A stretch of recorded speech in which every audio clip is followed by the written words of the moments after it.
Rhetoric is often said to be the ancient foundation of the study of communication. Before the emergence of communication as an academic field in the 20th century, rhetoric had been the study concerned with much of what the modern discipline handles, from the use of symbols and language to critical analysis of discourse, effective messaging, you name it. Rhetoric is generally defined as the art of persuasion, or being able to find all the means of persuasion in a given situation. Classical rhetorical theory is the collection of ideas surrounding rhetoric that developed from the time of Corax and Socrates until around St. Augustine, or from the 400s BC until 430 AD.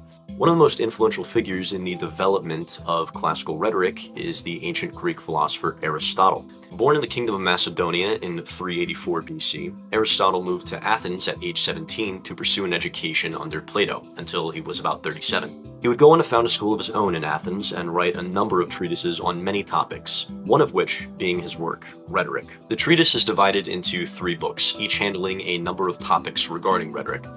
Book 1 contains the most important contributions to rhetorical theory that Aristotle has to offer. He begins by distinguishing rhetoric as the counterpart, or the antistrophe, to dialectic.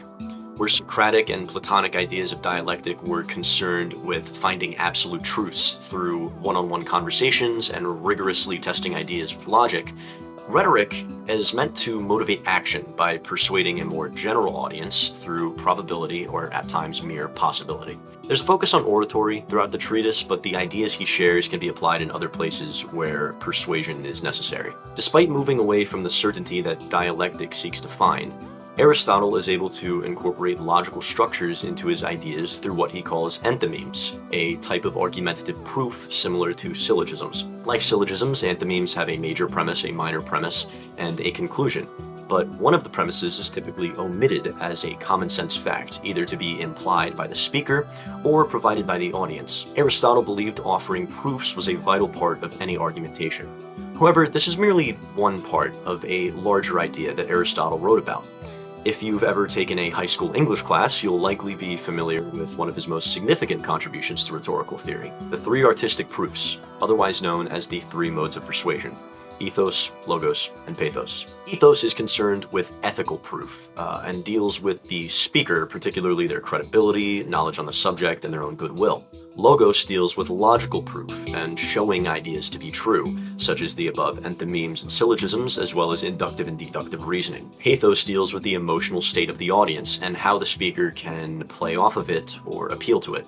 The second book of the treatise deals with arrangement of proofs and speech structure. Based on the society of his time and presumably his own observations, Aristotle suggests audiences will respond better to different proofs. Younger men respond to emotional proof, whereas the older a man gets, the more he responds to logical proofs. He also compares speeches to the human body. All speeches have a thesis, which functions as a head.